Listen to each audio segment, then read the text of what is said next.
अब राजा परीक्षित की मृत्यु के बाद उनकी पत्नी रानी नवलदे, जो उनकी पत्नी थी, उनके पुत्र का नाम था जन्मेजय।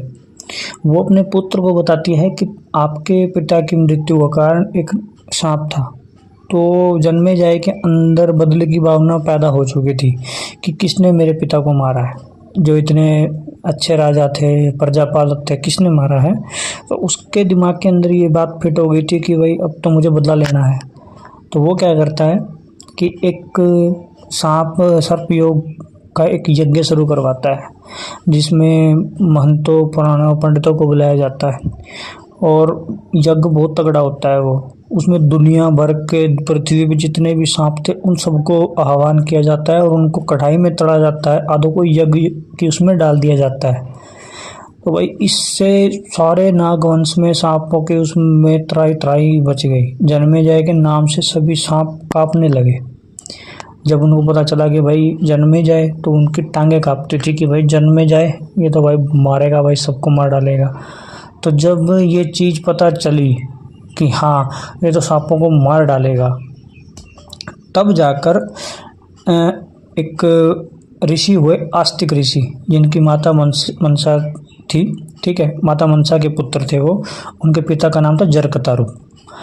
तो उनको भेजा गया देवताओं के द्वारा, कि नागों के द्वारा, कि भाई जाओ तुम इसको बताओ कि भाई तुम्हारे पिता को किसने मारा है और तुम 100 सांपों से बदला लेने के लिए निर्दोष सांपों को मार रहे हो। तो आस्तिक ऋषि जाते हैं जन्मेजय के पास और उसे बताते हैं कि जन्मेजय, आपके पिता की मौत का कारण तक्षक नाग है, ना कि संपूर्ण नाग जाति। संपूर्ण नाग जाति नहीं है आपके पिता की मौत का कारण।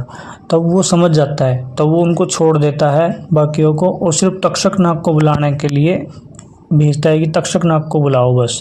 अब तक्षक नाग डरता फिर रहा सारी दुनिया में। पहले वो गया इंद्र के पास।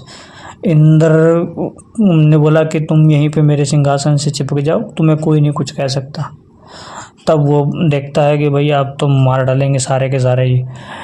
तब क्या होता है, लेकिन जो यज्ञ चल रहा था उसकी मंत्र की शक्ति से वो इंद्र के सिंहासन समेत आ जाता है। तो इंद्र भी छोड़ देते हैं उसको कि जाओ भाई मेरे बस का नहीं है। अब ब्रह्मा, विष्णु, महेश तीनों के पास जाके गुहार लगाता है कि बचाओ। तो विष्णु भगवान क्या करते हैं, एक साधु का वेश बनाकर आते हैं और जन्मेजय को बोलते हैं कि इस नाग को छोड़ दो, आपसे हम वचन लेना चाहते हैं। तो वो बोलता है कि जी मैं इसको ऐसे नहीं छोड़ सकता, इसने मेरे पिता को मारा है। तो वो बोलते हैं कि भाई हम तुमको 3 मौके देते हैं, अगर तुमने इसको फेंक दिया, अपने हाथ से फेंक दो, तो ये मर गया तो मर गया, वरना अगर बच गया तो इसको छोड़ना पड़ेगा। वो ऐसे ही करता है, लेकिन होता क्या है, तक्षक नाग उड़ना सांप था भाई, वो बहुत जादू जानता था, अपनी शक्ति से वो उड़ के बच जाता है। तो मजबूरन जन्मेजय को उसे छोड़ना पड़ता है।